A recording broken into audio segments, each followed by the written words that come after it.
Hey guys, it's Jill. Welcome back to my channel. Welcome to another episode of Beauty and the Books. We are going to be getting ready together while I review a book, and that book is Ward D by Frieda McFadden. Now, Frieda McFadden is a psychological thriller author. I freaking am obsessed with her books. The first book that I read of hers was The Housemaid, and oh my gosh, her books are so freaking good. So when I read this one, I was like, I definitely have to do it. If not for you guys to just watch this video, but also just to, if you've never heard of her and you like psychological easy reads, then definitely check her out. Now, I will say that, again, she's a very, very, very easy read. Like, you can totally get through one of her books in a day, depending on how fast you read, a day and a half. But yeah, Ward D starts out with this letter going to Amy, or an email, and basically she has gotten an assignment. She's a medical student and she is on rotation in the psychiatry portion of the medical facilities. So she gets this email stating that her next rotation is to go to Ward D for one evening, and it just basically lists out all of the do's and don'ts, what you should be doing, that there is an alarm code. You're not going to be able to get out though, but you will be given a code, and with that code you will be able to get out if you want to, or if there's an emergency or something like that. So you're not like stuck, but you're kind of stuck. And she goes in to kind of tell us that she kind of has a little bit of an experience with this Ward D, and she does not like Ward D. Like, she is very scared. She's very nervous. The letter goes into the email. The email talks about how Dr. Beck is going to be the doctor on call that evening, and to expect to not sleep that whole entire evening because you just never know what's going to happen. She's going to basically a psychiatric ward. And again, remember, I told you that she has some experience with this psychiatric ward, okay? So she's familiar with it, all right? So we kind of go back in time, and this is a book that kind of goes present day, 8 years ago, present day, 8 years ago. And the whole 8 years ago portion of this time, going back in time, is basically her with her best friend Jade. And one of the first scenes that we get with her and Jade is them shopping, and she wants this, I don't remember if it's a dress or she wants something, and it was a sweater, it was a pink sweater, and she sees this little girl, and this little girl is like, take it. And so she asks her friend Jade, she's like, do you see this little girl? Like, what is she doing? Why is she just stranded here? Where is her mom? Like, what the heck is going on? And she's like, Jade is like, I don't see a little girl. Like, what are you talking about? And she's like, she's right here. And then she turns around and then turns around again, and then the little girl disappears. So she sees this little girl that no one else sees, is kind of what we're getting the gist of. Okay? But as you're seeing Jade and Amy is the main character. As you're seeing Jade and Amy's relationship, when they go back in time, you're noticing that Jade is troubled. Her mom is, she has mental health issues. I can't remember, I think she was also addicted to drugs. So anytime Amy went to Jade's house, it was very messy. It was very cluttered. She wasn't mom of the year, basically. So that kind of goes in a little detail of Jade and Amy's relationship, Jade's background. Now, throughout the book, Amy does see this little girl, and she's always dressed in the same outfit. She's always in this frilly, outrageous, ridiculous pink dress, and she has blonde curly hair, and basically she's always telling her to do things that she shouldn't be doing, like not so good things. One time in particular, Jade stole a math test because Jade was really good at math and Amy wasn't. And she was like, I need you to help me study for this test. And Jade is like, okay, I'll help you study. And then Jade is like into, like skipping school. She's a little troubled. So she's out there doing bad things, but she's also very good at math. So she tells her, she's like, yeah, I'll help you study. So it ends up that Jade steals the test from the math teacher. And Amy is like, absolutely, I'm not reading. Like, I'm not stealing this. I'm not cheating. Absolutely not. And Jade was like, do what you will with the test. It is what it is. I answered everything. I'm good at math. All the answers are correct. So do what you will with them. And you find out later in the book that the little girl told her to go ahead and cheat on the test, basically, which they end up getting in trouble for. Okay, I'm going to do like past before we go into present, okay? Because these kind of books, it's a little hard because I don't want to keep going back and forth and confusing y'all. So let's just do past. So it's the next day and it's time to take this math test, and the teacher starts handing out all the tests and he's like, I'm a test short. And Jade and Amy look at each other like, oh crap. Jade really is just like, honestly, like, she don't give a crap. Like, whatever. Amy's more of the one that's like, oh crap, we're in trouble. Like, what are we gonna do now? And Jade was like, well, you don't have to worry. Once the test was over, they're talking. Jade's like, you don't have to worry because you literally didn't cheat because you threw the test in the trash can last night. She was like, no, I went ahead, and she was like, no, I memorized those answers. And Jade was like, oh my gosh, you're gonna get in trouble. And I feel like Jade was kind of just like getting Amy to do bad things. Like, she wanted Amy to do bad things with her, So she was kind of like, oh my gosh, like kind of like hyping her up or whatever. And Amy is like, we are in so much trouble. We are in so much trouble. Now, remember how I told you that Amy is familiar with Ward D, and this is why she's familiar. And we don't find this out till like almost the very end. I forgot, you got to blend this fast. But almost the very end of the book. But I'm gonna go ahead and tell y'all because, like I said, I'm doing all past stuff right now, and then we'll talk about the present in Ward D. But the reason why she did not like Ward D was because her friend Jade went to Ward D. And what had happened was, after this whole situation with the math test and her stealing it, she didn't want to get in trouble. And Jade was like, we need to do something to this math teacher. So she goes and she picks Amy up, which Amy is mad at her. She's like, I don't want to be your friend anymore. Like, I'm just over this. Like, I can't keep getting into all this trouble. Like, all you want to do is just get into trouble. You were supposed to help me with my math test, and now you don't care. Like, this is not a freaking joke. Like, I want to go to medical school. I have a future. And Jade was just kind of like, she's just like flying by the seat of her pants, doesn't have plans for her future, anything like that. And Amy's like, I have plans for my future. I want to do this. I want to do this. And I'm going to get in trouble. Like, you are getting me in trouble, basically. So she's like really, really, really mad at Amy. Or at Jade. So Jade comes and steals her mom's car. And she comes and she gets Amy. And she's like, just get in the car. Like, I promise I'm making it up to you. I'm so sorry, da-da-da. So Amy gets in the car. They end up at the teacher's house. When Amy walks in the house with Jade, she sees that the teacher is tied up and all bloody, and Jade is like, we're gonna kill him. Are you freaking kidding me? And she was saying something along the lines of, if you don't, you're gonna get in trouble, and I'm gonna tell everyone that's what it was.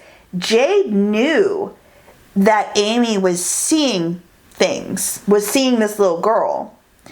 And Amy was afraid that if she left that secret out, that she would, in like medical school, like kiss it goodbye. I'm going to be in the psych ward. It's not going to be a good thing. So keep it on the low, keep it like hush hush. It's just between the two of us. Well, Jade was like, if you don't kill him, I will tell everyone your secret and you can kiss medical school goodbye. So bye-bye. And Amy's like, oh my gosh, what do I do? What do I do? And she's like, there is no way I'm freaking killing this man. So she gets to escape. And then Jade ends up getting caught and she ends up in Ward D. Now,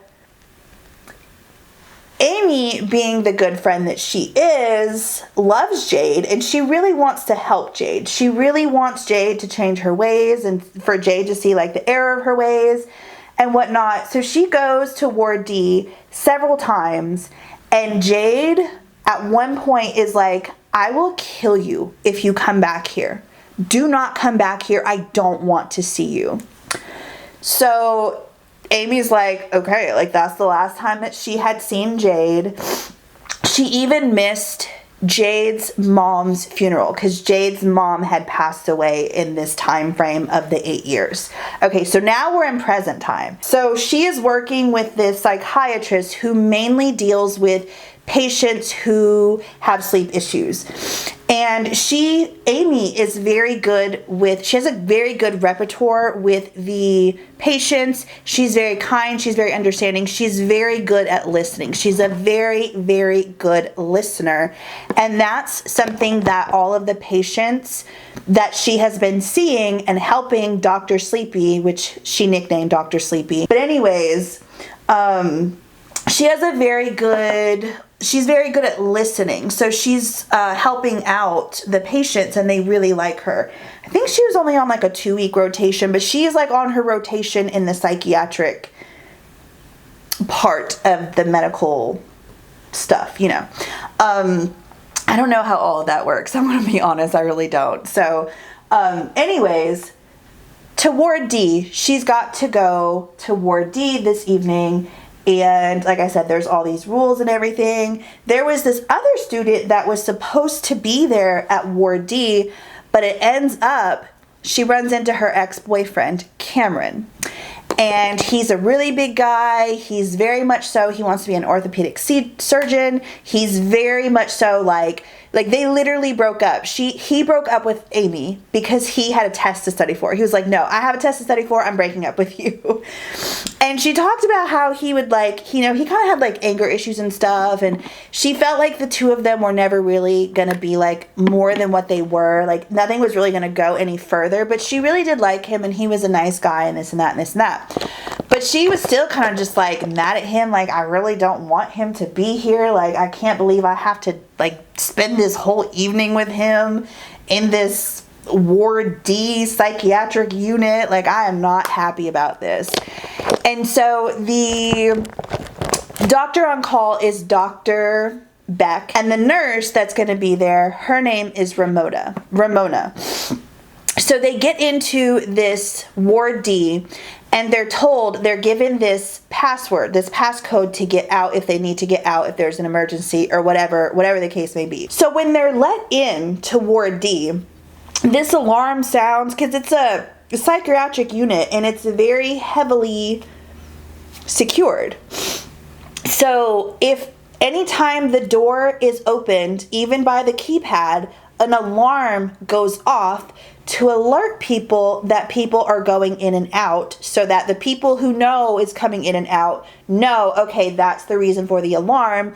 And obviously, if they're not expecting anyone to open that door or for that door to be open, then it goes off and they're like, holy crap, someone's trying to escape. Okay, so they get in.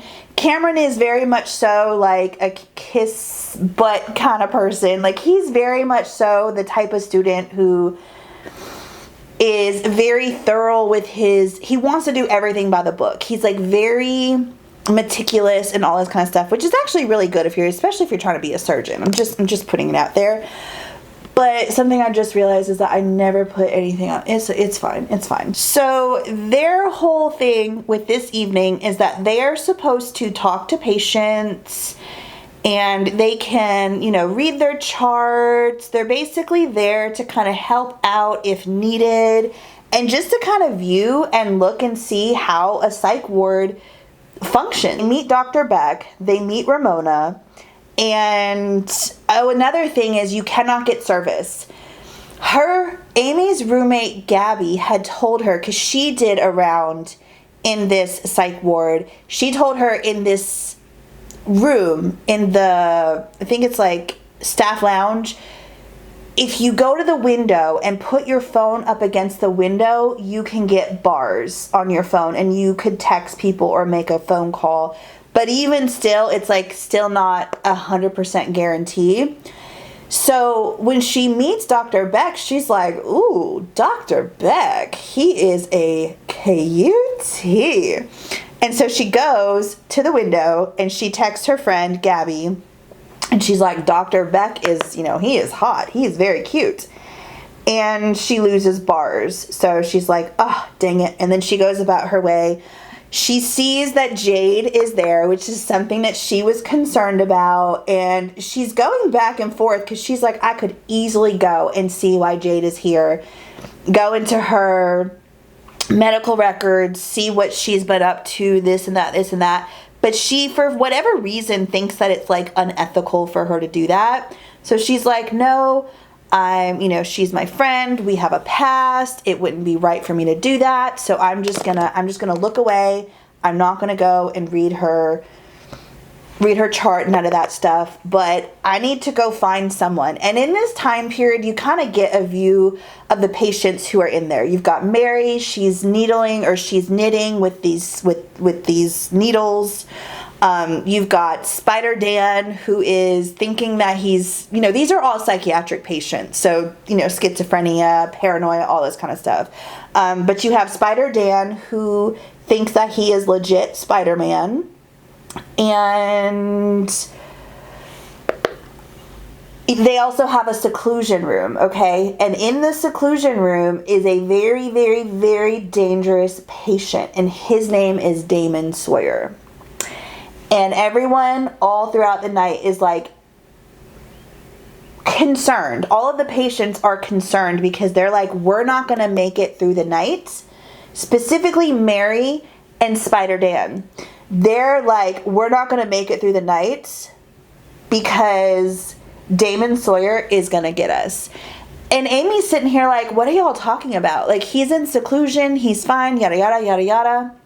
So anyways, she goes and she finds another patient and his name is Will. And she's like, I'm going to go and talk to him. And she finds out his story. He talked about he was an Uber driver. And he is hearing voices, and the voices are telling him to kill people, basically. So he's there to get his medications under control. So Will also has a bunch of books by Amy's favorite author, which also happens to be Will's favorite author. So she's like, oh my gosh, like, what is he in here for? Like, he seems like somewhat normal. Like, I would never guess that he's paranoid, as a matter of fact, or that he's like having voices telling him to go kill people. As a matter of fact, he is definitely my type. He's the kind of person that I would 100%, if I saw him on the street and he asked me out on a date, I would totally say yes and go out on a date with him. Like, Will is her type. She sits with Will for like a couple hours. I think that they have to be there. I know for sure it's overnight. I think it's for a full 12 hours that they have to be at this Ward D. So at one point, she's like, I'm hungry. I'm going to go to the staff lounge and I'm going to go eat my little sandwich that I brought or whatever. And Cameron comes up to her and he's like talking to her and he like tries to like, you know, make a peace offering and brings her favorite ding dongs and he's like, here you go. And she's like, no, I don't want us to be together. Like, you literally broke up with me over a test. Like, I'm still angry with you. If you ever think that anything's gonna happen between us, you are mistaken. Like, I'm just really like, just go away. Just leave me alone. And so basically he does. He leaves her alone. And then she tries to eat her little sandwich and she's just like, like, I'm not feeling it. I don't want to eat my sandwich. I'm not even hungry. This is like, I'm scared. Like, I'm feeling a little bit trapped. What happens if I want to leave and I can't, or the door's stuck, or they gave me the wrong code? Like, she's just thinking all this stuff. She goes out and she's sitting next to Ramona and the nurse, and she's going back and forth, like, should I read Jade's chart or not? Should I not? Should I not? And then she decides to not do that. And then she's like, I'm going to go talk to more patients. So she goes and she starts having a conversation with Mary. And Mary, again, is like telling her, like, hey, something is going to happen tonight. We are not going to make it through the night. Damon Sawyer is going to kill us all. And Amy is just like, what the heck? Like, why are so many patients saying this? And there's just like all this weird stuff that keeps happening, okay? So when she goes by the seclusion 1 room where Damon Sawyer is, she hears all this banging, she hears this noise, and she goes and she gets Dr. Beck, who every single time she goes and gets this man who is like the on-call doctor, who is the doctor who is supposed to be present. He's like over there in his scrubs sleeping and stuff. But she goes, every time she goes to him, he's almost like, oh my gosh, like, she is bothering me, you know? He kind of like is like huffy and puffy and stuff, like kind of like, what now?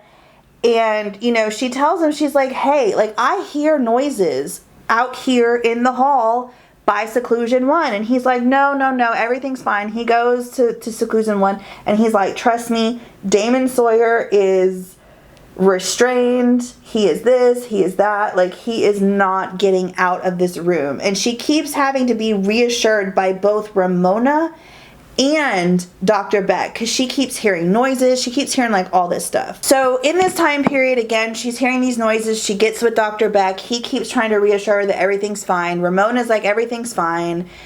She can't find Cameron now. Where the heck did he go?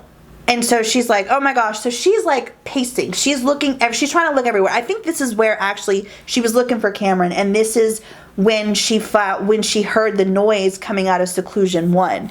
She cannot find him anywhere. She has looked literally everywhere and she cannot find this man. And she's like, this is not like him. It is not like him, because usually he's like Mr.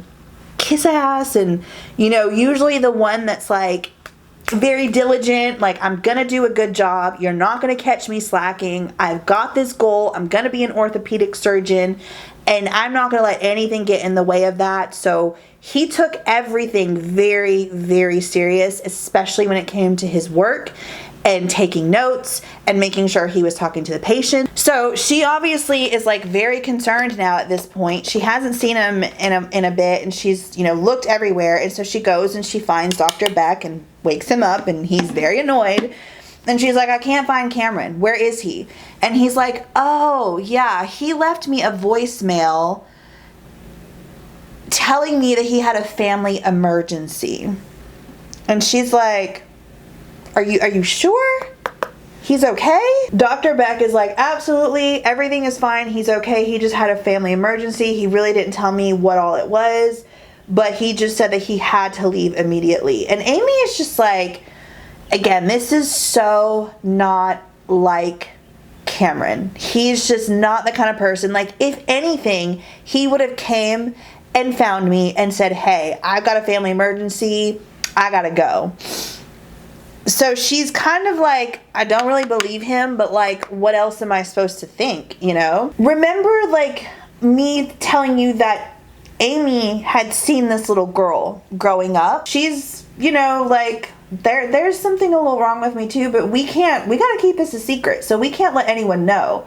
So she's thinking that she's dealing with some schizophrenia herself. So she sees Miguel, and he is, what she sees is covered in blood. He's naked. I think he's just down in his underwear, and he's covered in blood. Ramona's like, that's not blood. That's just strawberry jelly. And Amy is like, I swear that was freaking blood. Because Amy ends up screaming. So Amy screams, and then before you know it, the lights go out and the power goes off. And Ramona's like, it's okay, it's okay, it's okay, it's no problem. We have a backup generator. Everything's gonna be fine. So try not to freak out. So Amy is rightfully so freaking out. And she's like, oh my gosh, like what the heck? It's dark as hell. Like they cannot see anything. And within a couple of seconds or minutes or whatever, the backup generator kicks in and the lights come back on. So since Miguel had peed in this outlet, did I say that he peed in an outlet? That's what they end up finding. They end up finding that he peed in an outlet, and he's in trouble now. They're trying to sedate him and stuff. He's like freaking out, and they end up putting him in seclusion room 2. And a couple of hours, minutes, whatever go by, and Amy goes by the second seclusion room, and she sees blood on the floor. And she hears gurgling noises from behind the door in seclusion 2. And she's like, it sounds like Miguel is in there choking. But remember, she's seen this little girl a lot in her childhood, and she's like, because whenever she sees Jade is quick to remind her, remember that I know your secret. So all it takes is for me to tell someone. So she's basically still threatening her in this evening and whatnot. So she's just like really scared, like, is that what I saw? And so Will ends up finding her in Mary's room because Mary ends up disappearing. And by the way, Mary and Amy had a conversation, and Mary again was like, I'm afraid we're not going to make it, yada, yada, yada. I'm really scared. So she gives Amy one of her knitting needles, and Amy's like, I don't know how the hell she got this, because it was an actual needle. Like it could be used as a weapon. So Mary was like, here, use this to protect yourself. And Mary had said something. Dr. Beck and Ramona had to push her down, hold her down, give her Ativan, and then basically she passed out. And Amy went into her room to go check on her, even though Ramona was like, don't check on her, she's fine. You don't want to piss off Dr. Beck. If he finds out that you went in there, he's going to be really upset with you. And she was like, no, I've got to go check on Mary. So she went and checked on Mary, and Mary is gone. But who's in there is Will. And Will is like, there is something going on. And so then Will goes on to tell her, like, I am undercover. I am not a patient here. I was at one point an Uber driver, but I work for this newspaper, and I am doing a undercover story on this psych ward because I hear that the patients are not being treated properly. So she doesn't know what to believe, because like his chart says that he is like schizophrenic with paranoia and hearing voices telling him to kill people. And so she's like, why would I believe you? And he's like, I understand what my chart says, like I get it, but trust me, like if you had internet right now, I could tell you to look me up, and you would see Will, I think it's Schofield, you would see my name, and you would see that I am a reporter. Like I'm telling you, I'm doing this because I want to, work for the New York Times and get a bigger job, and also to help people, because again, I hear that people are not being treated properly at Ward D. And so she's just going back and forth. She doesn't know at this point who to believe, because at one point Jade is also telling her that she's also thinking that Will is Jade's boyfriend. And then at one point Jade does tell her, I think, that Will is her boyfriend. So she doesn't know what to believe. But it is at this time when she's talking to Will that he's like, I saw the blood too. You went to Dr. Beck, told him that there was blood. When he came back out there, Ramona had cleaned it up, and when you asked Ramona, she said it was strawberry jelly. You and I both know that was blood on the floor. You and I both know that Miguel is not okay in seclusion too. And so she's like, I mean, he is schizophrenic and he sees things that aren't there. And then she's thinking about remembering that she also sees things sometimes that aren't there. So she's like, I don't know what the hell to believe. I don't know what to believe at this point. So she's like, Will is just like, just do me this favor. Let me protect you. I'm going to protect you. Also, Spider Dan the whole night is like telling Amy, he's like, I'm going to protect you from Damon Sawyer. I'm going to protect you. Don't even worry, because I got you. So anyways, she eventually is like, you know what? I'm going to go and see what the heck Jade is in here for.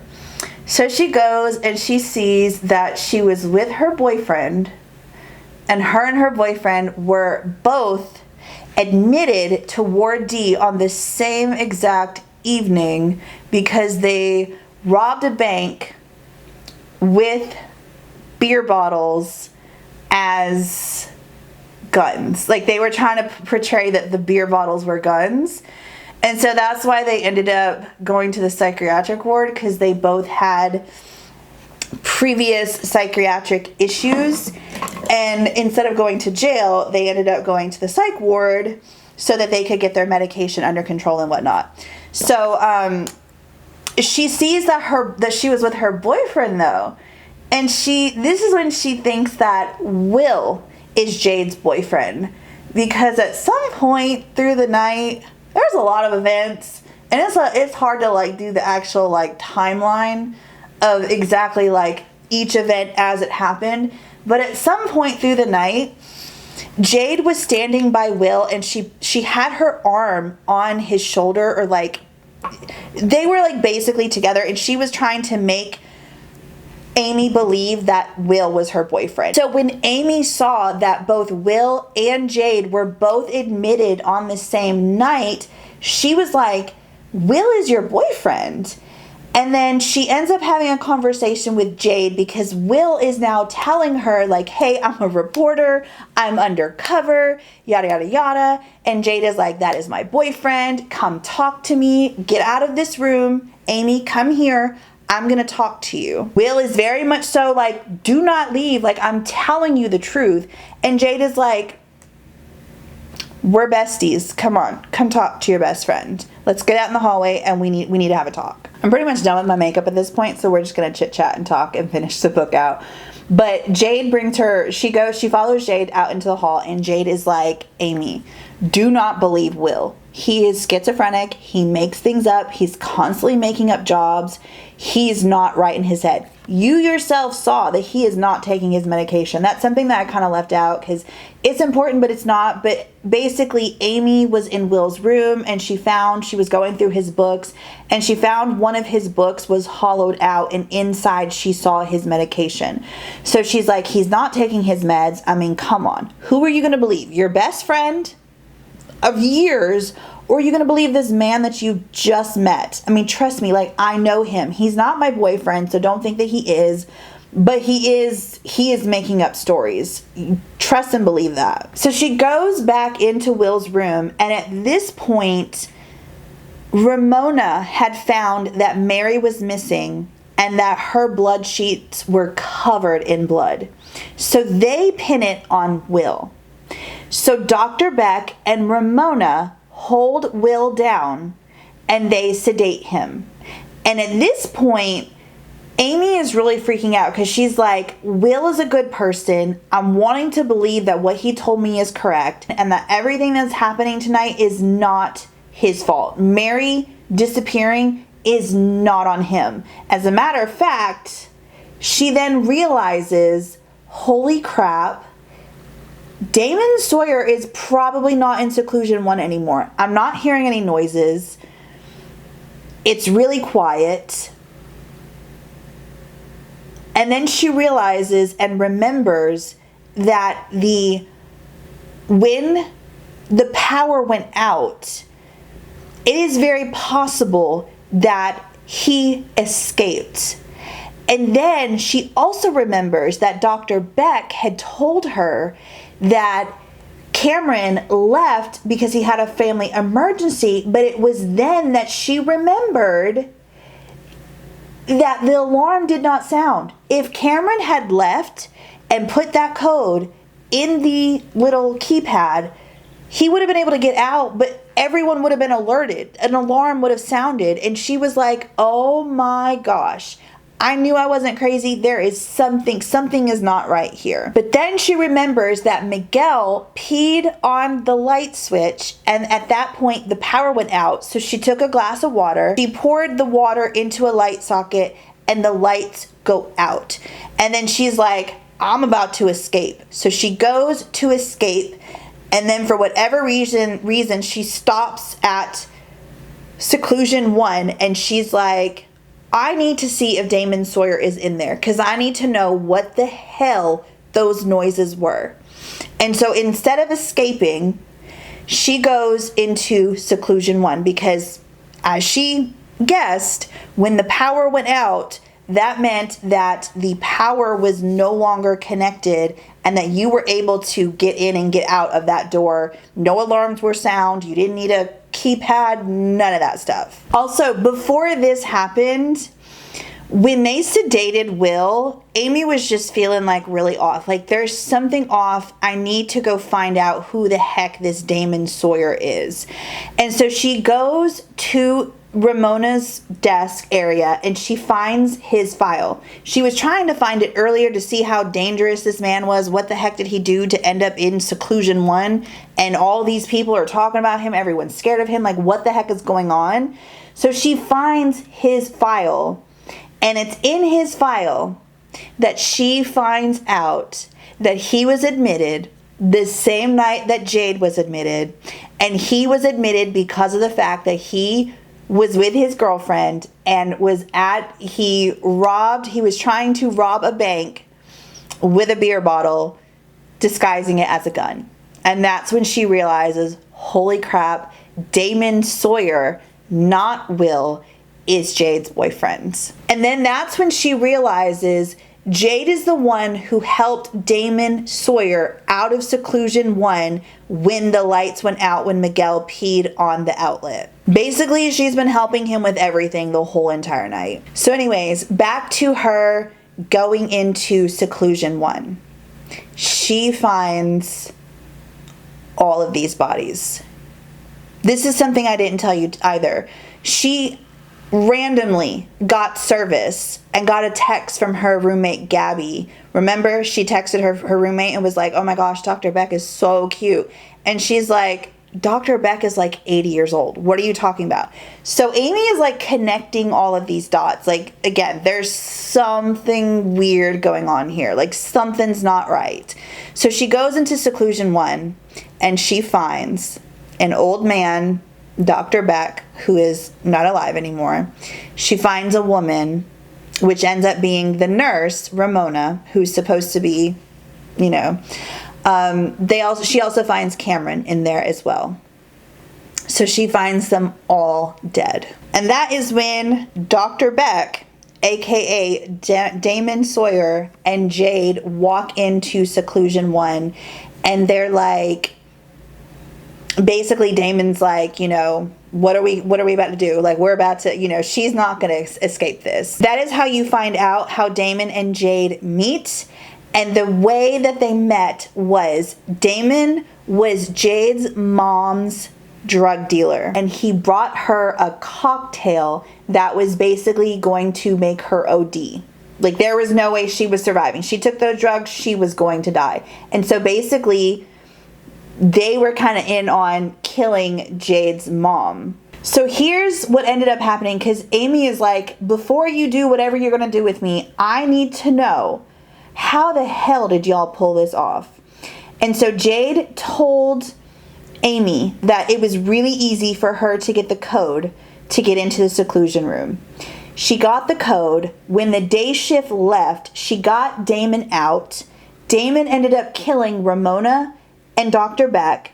He played as Dr. Beck, and one of the other patients, Nicole, played as Ramona. So they were Dr. Beck and Ramona and Jade were all in on this together, which was actually Jade, Damon Sawyer, and then Nicole. And Nicole was actually a nurse. And at this point, Nicole is like, I don't blame Amy for not respecting you, Damon. I don't blame her for not respecting you, Jade. Like, she is in her right mind, yada, yada, yada. She's talking. Damon picks up out of his pocket a paperweight and just and kills Nicole right in front of Jade, who's just like loving all of this, and Amy, who is now freaking the fuck out. And it's also in this time when they somehow ended up going from seclusion 1 to seclusion 2, and that's when they saw that Miguel also was dead and Mary was also dead as well. I think Mary was in seclusion 1, but basically Dr. Beck, Ramona, Cameron, Mary, Miguel, they freaking killed 5 people. And then they also killed Nicole. So 6 people were dead. Okay? And then remember, Will has been given something by Damon Sawyer and Jade and Nicole. And she's trying to get them, she's trying to figure out a way to basically get the hell up out of this so she can go check on Will, because she doesn't want him dying too, because she's thinking at this point that he is dead. But when Amy was trying to basically figure out a way, they were telling her like, this happened and this is how this happened, da da da da da. So you find out all this stuff, but then you also find out Damon says to Jade, you should have given her some of those hallucinogens like you did in her peach tea when y'all were kids. And that's when you're like, that's why she was seeing the little girl with the pink dress and the blonde hair. That's why she was seeing her. So we're all like, oh my gosh, Amy really isn't a schizophrenic. She's really not seeing things. It's Jade who was a horrible friend this whole entire time. And Amy was thinking that she was just like, we're besties. She's so good to me. I love her so much. She would never do anything to hurt me. She'd been drugging her the whole dang time that they were friends, basically. And Jade is just like, it wasn't that big of a deal. You needed to loosen up a little bit. You were always such a square. So Damon's like, hey, we got to get a move on. We got to do what we're going to do because the sun's about to come up and we got to go. And Amy's like, what are y'all about to do? And that's when Jade is like, paint thinner. We're about to blow this up and we're going to escape. So you're going to be in here too. Everyone is about to get blown up. So then Amy's like trying to find a way, like, I've got to get a way out. There's just no way. She's like, I'm not giving up, but I'm kind of like, I need to give up. And that's when she sees the syringe in Jade's hand and she's like, oh crap. And Jade's like, hey, don't worry about it. It's better this way. I'm about to knock you out. You're going to be asleep when this place goes up in flames. So you won't feel a thing. Like, just trust me.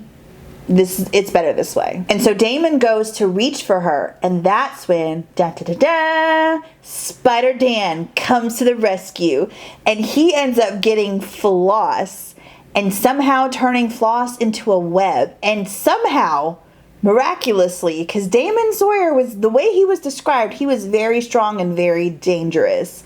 So how this Spider Dan was able to tackle Damon and get him all caught up in Floss, we don't know, but that's exactly what he does. So at this point, Amy's like, I've got to take Jade down now. I've never been in a fight before, but I've got to take her down because Spider Dan has got Damon. Now it's my turn to get Jade. So Jade is on top of Amy trying to choke her, and it is in this moment when she's about to pass out and, you know, get strangled to death basically, that she remembers that Mary had given her that metal whatchamacallit, knitting needle. And so she jabs her, and that of course makes Jade fall off of her and let go of her.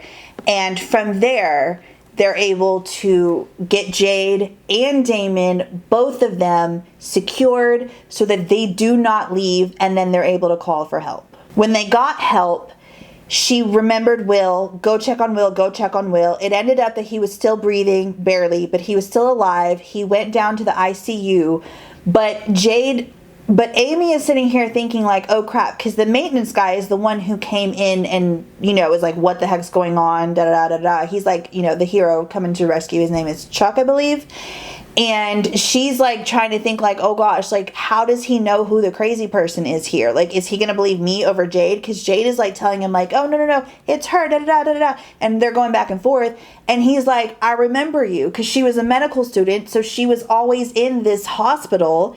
And he's like, and she's talking about Amy, you always forgot your locker code. And I always had to help you out. So he remembered. So that's when they were able to get Damon and Jade and lock them up. They ended up getting locked up into it was not prison, but it was basically a prison for the mentally ill, which I hear is actually worse than an actual prison, but that's where they end up going.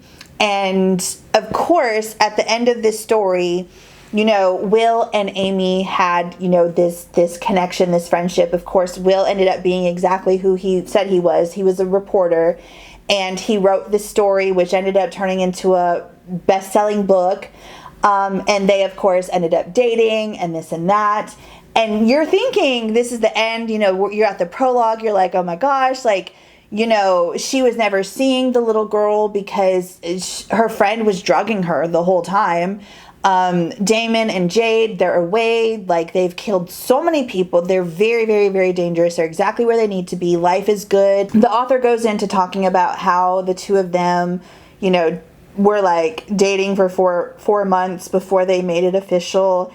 And it was then at the very end that you realize that she was actually seeing this little girl with the pink dress and the blonde hair. And that's when you realize that she was telling her to do bad things. She starts talking about the little girl again, like in her head, she's like, she's gone.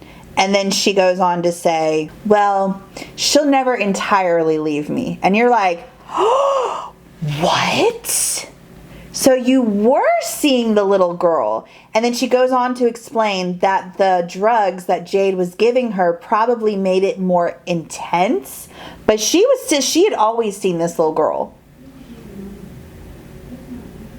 What? She goes on to say that the little girl is always telling her to do bad things. And she just lists out a couple of things. She says that one time she had given, because she had her eyes on Cameron. She was like, my eyes are set on him. He is mine. And he was dating someone. She had her eyes set on him. So she gave his girlfriend laxatives so that she had to leave the party that they were at. And that's when she made her move on Cameron. And then Cameron ended up dumping his girlfriend and started going out with Amy. That's how their relationship started. Also, she sabotaged Cameron because there was something for his career that was going to be really good for his career and his resume and all this kind of stuff. But she didn't want him to go because it was going to take him away from her across the country. And she was like, you're not going anywhere. So she sabotaged that and sent like some email to the person over the whatever it was. Like it was some kind of learning opportunity, and she sabotaged him by sending an email to someone and saying he did something horrible. And it goes on to say, and I don't really understand why this one's like so let me know what you think of this one. But it goes on to say the little girl is the one who told me to go into seclusion 1 instead of escaping out the door and just leaving. I don't see why that is a bad thing, because like this whole part of the story of what, it's like basically like she tells me to do bad things. So I don't see how that was bad. It also says that the little girl is the one who told me to stab Jade with the needle. But again, I don't see how that's a bad thing, because she basically, like, that's how she survived. If she wouldn't have gotten Jade, Damon, I'm sure, and Jade would have both escaped scot-free and then done some major damage. So I don't understand why that was like a thing where we're supposed to be like, oh my gosh, the little girl. But I will say I was very shocked because, but also questioned, because I was like, did she just stop seeing the little girl? Because I swear, I think she saw the little girl when she was at Ward D. And then the story ends with, I would never kill anyone, even though I'm getting the idea more and more that this is what this little girl is telling me to do. But I won't go that far. I mean, after all, I'd have to be insane to do something like that, right? So yeah, that is the review of Ward D by Frieda McFadden. So yeah, let me know what you guys think. If you've read this book, let me know. If you plan on reading this book, I mean, you probably wouldn't now that I basically spoiled the whole thing for you. Why would you want to? But those of you that watched last Beauty and the Books episode 1, I reviewed the book Ugly Love by Colleen Hoover. And a lot of you were saying in the comment section that you wanted me to kind of do this as a thing where I tell you guys at the end of these Beauty and the Book reviews, Get Ready With Me videos, that I tell you what I'm going to be reading and then reviewing next, so that you guys can also read it with me. So when you watch this video, you're not basically being spoiled, or, you know, feeling like, oh, well, like, I don't want to read that book now because of the fact that she just told me everything. Like, especially a Frieda McFadden book, I mean, you definitely, there's really no need for you to go read this book. I mean, unless you just like reading and you want something more in-depth, and, you know, obviously I had to leave a bunch of stuff out. So, you know, it's kind of like a movie. You know, the book is so much more in-depth than the movie is. So with that being said, I am going to be reading Brain Damage by Frieda McFadden. So another Frieda McFadden book. So if you guys want to read the book before you guys see the video, and then you can watch it with me, and we can basically kind of like a book club. We can kind of give each other like, this is what I took from the book, and this is, do you remember that this happened, and this is what I think. Because a lot of times you're reading a book and you have all these questions like, what the heck? So I thought it was a genius idea. And when I tell you I'm reading it now, oh, it's a good book. I don't know how it's going to turn out, and I don't know how it's a psychological thriller, because it's nothing, so far, nothing like I've read of any of her other books before. So I'm very excited to get into this one and continue. I'm already like 21% in page 90. I think that this is like, usually I don't sit and just read a book for like hours on end. I mean, I wish I had that kind of time, but I really don't, especially during the week. On the weekends I do, but during the week I really don't. But if I could just have a day to read this, oh, I would have 100% gotten through it, because it is that freaking good. So I highly recommend, whether you're going to watch my next video or not, I highly recommend this book. Like I said, I'm only into page 90, but it is good, girl. It is good. So anyways, I hope that you guys enjoyed this video. If you did, make sure you give it a thumbs up. Share this video. If you're not subscribed, make sure you subscribe. I love you guys. Have an amazing day, and I will see you in the next one. Bye, guys.